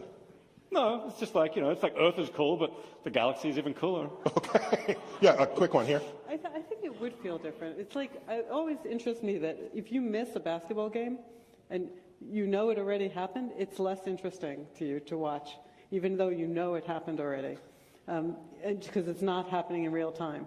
And you might not even know the result, but I think there is a sense in which psychologically the idea that it is pre-programmed would be disturbing, at least to me. My analogy to that is if you go to the Smithsonian Air and Space Museum in Washington and you see the Apollo 11 command module that went to the moon and came back, and there it is. If you made an exact replica of that and put it on display anywhere else and say, you cannot really tell the difference except microscopically, but it's a fake, it means it's different to you, even though you can't tell the difference. The knowledge that is real seems to matter to us than if it's a simulation or a model in that case. So I have to agree. I reluctantly agree. Well, I don't want to agree, but I have to agree. I disagree for one reason. I don't do science to make me feel something. I do science because I think it's an investment in the long-term survival of our species. Our science underlies our technology. If our environment changes, we will use that technology to survive. Well, that's true whether we're simulations or not. That's why I do science. Are you also running for president? No, because they can't talk about science. By the way, Jim Gates is on the President's Committee of Advisors of Science and Technology, PCAST, and you've been there for almost the entire administration. So keep up the good advice that you're giving. Let's go right here. Hey, how you doing? Good. What grade are you in? 8th grade. 8th grade, cool. So what do you have? So, you were saying about bugs in the code of the universe if it is a simulation. How come if it probably statistically would not be perfect, how come we have not so far seen any corruption or glitches maybe in the far looking like the cosmic background radiation? How have we not seen anything that just seems like it couldn't be there? Great question. Jim, what do you got? That's an easy one to answer. Up until September of last year, we had never seen gravity waves either. The point is that our technology was not sufficient and might not be sufficient now. Okay. So what he's saying is that it may still be there, just haven't found it yet. That's a cop-out answer, I think, between you and me, but don't tell him that I said that. No, okay. Oh, wait. Yes, all right. Yes. Yeah, so exactly the line of investigation that we had in our paper is whether or not the simulation is imperfect, as you say. So given that we haven't already seen something doesn't mean that we might not see something, and therefore, as I said, we look for evidences that tells us that there are some imperfection in the universe because the simulator or the amount of computation that could be done to generate our universe has been finite. It hasn't been infinite, and therefore there might be some evidence. But it doesn't mean that the fact that we haven't seen it doesn't mean that we shouldn't go and look for it. It's been difficult, but... But I thought the question was, why haven't we seen it? That's what I answered. Well, yeah, and don't you both agree? You're saying if you haven't seen it, doesn't mean it's not there, and keep looking. Right. Good. I've got a question from Twitter that came in. Evan Quinter from the Twitterverse asked, I think I'll direct this to Max, if the universe is a simulation, does that mean there's a limit to how far our universe can reach? Because we speak of an infinite universe beyond our horizon all the time. So you're ready to say if it's a simulation, it can't be infinite, and there is the limit to the code. It's a great question. If we are being simulated in one universe up on finite computational resources, then either the size of our universe is actually finite, or there's some other trick, like it just keeps repeating itself over and over again. Like the background in the Flintstones when they're riding in the car? Precisely. The background just repeats. I was so angry. I said, you can't draw me. What's with your budget? Ever see the backdrop of cartoons when people are running? It just repeats. When I was a kid, that disturbed me. Maybe it's a just-in-time simulation. It's kind of like the Truman Show or something. You know, they started off simulating me in Australia, where I was born, and one point up. I came to New York, so suddenly they had to simulate all of you guys. And for you. Yeah, exactly, or for whoever. Or maybe they start off with the Earth, and then we go to, hell. The Voyager just reached, the thing just reached Pluto, so I had to simulate Pluto. I see. It's like that. So it's, start with Pluto. Start small, go bigger. Yeah, don't get me started on Pluto, first of all. But what you're saying is they might be just laying down the bricks in the road as we drive along. Just-in-time simulation, they call it. Just in time. Yeah. Simulate only as much as you need. Okay. Right here, yes. Hi. So we briefly discussed infinity and how it relates to this topic. But I was just wondering, on the other end of the spectrum, why is nothing not a thing? Why is there not nothing when you come down to the fundamental question? But we had an entire Asimov panel on that very subject. Where were you? The title of that was called The Existence of Nothing. And we had all the experts on nothing on the stage at the time. I'm just saying. So, okay, maybe he didn't know that. So, I actually have a probabilistic argument. Okay, so we'll entertain it, but go online. The whole thing is there. It's called The Existence of Nothing. Okay, yes. So in my book, Dark Around the Dinosaurs, I have a section on cosmology, and I actually talk about the probability of nothing. And I think nothing is just very unlikely. I mean, first of all, we wouldn't talk about nothing because we wouldn't be here. But nothing is just one point. If you think of a number line, 0 is just 1 point on it. And nothing is just, I would say, is very unlikely.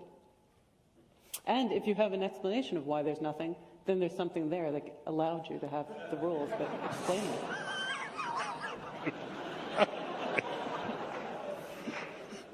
So you're saying the act of posing the question of why there's something is proof that there could not have been nothing? Right, so there's Okay, two good. answers. Crystal clear now. That's one answer, and the other answer is probabilistic. Okay, yes, sir. Hi, Neil. How are you? Hi, good. So I think I'm going to say this every day now after this. I'm going to say computer and program when I wake up in the morning. But the question is, say we assume that we are in a simulation. We don't try to prove it anymore. Would it be possible to come up with equations, knowing what we know from the past, to predict what inputs might be in the future, assuming that this is an original idea and it's not an input from the programmer, and we're not, on a holodeck within a holodeck within a holodeck? You think that would be possible and maybe escape the simulation? David, what do you have? Well, I think, we're probably stuck for now with the laws of the actual simulation, of the simulated universe. If it's a perfect simulation, we're not going to be able to do better than that. We're not going to get information about the character of the simulating universe. Now, if it's a buggy simulation, or if it's interactive simulation, if they're sending messages down here in the way that God was supposed to, and so on, then all bets are off. All I can say is, so far, I've not seen evidence that we could use to make predictions. Hey, well, tomorrow the simulators are going to, call the whole thing off. So all we can do there is speculate, as far as I can tell. If Zore's work pans out, maybe we'll suddenly have a lot more evidence. And I want to add that at the end of the day, we are living in this universe, so we are constrained by the laws of this universe. So the concept of escaping from this universe doesn't seem logical to me, because we are bound to be evolving according to the laws of this universe and not something beyond that. Plus, if other universes have slightly different laws of physics, I don't want to be the first to visit them. Send something else there and we'll figure it out. We only have time for a couple more questions, one of which I'm going to take from our Twitter list. But let's go right here, sir. Yes. Sorry, no, I tend to disagree with your conclusion about the universe simulation percentage, and more agree with Lisa's 0%.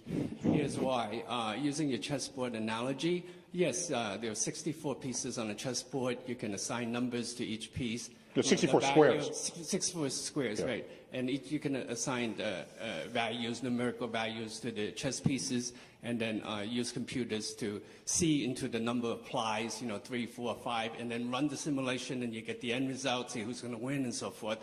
However, just look at the humans on this Earth. We have 7 billion people now on Earth, and even we can mathematically model one person.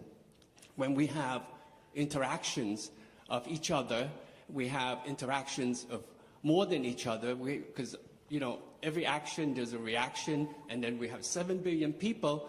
So the result is going to be totally unpredictable. In fact, it doesn't look too good, because the Earth with its limited resources and the Earth population growing at a logarithmic rate.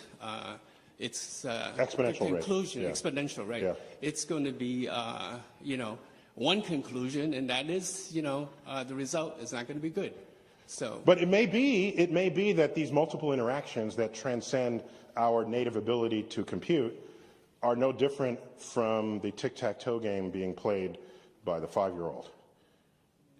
We're just too stupid to know. Well, that's true. Okay. That's right. But again, when you look at the complexity and try to mathematically model 7 billion people's characteristics. Yeah, we can't do it because we just have human brains. Thank you very much. Yeah, sure. Forgive the rest of the people online. The last question is going to have to be from our Twitter stream here. And this one I'm going to send to Lisa. Lisa, you will take us out with your answer to this question. This is from Ashley Canino. Is dark matter, there are multiple ways you could probably get to this, but let me say it as it's written. Is dark matter transparent or simply rules of the game, a computational structure like an operating system? And think of dark matter and dark energy, these permeating elements of the universe that we don't understand at all. We don't know what's causing them, but we can measure their existence.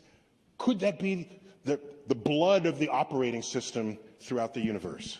So it's an interesting question, and people have asked that question. And you have to take a little bit of an Occam's razor approach here.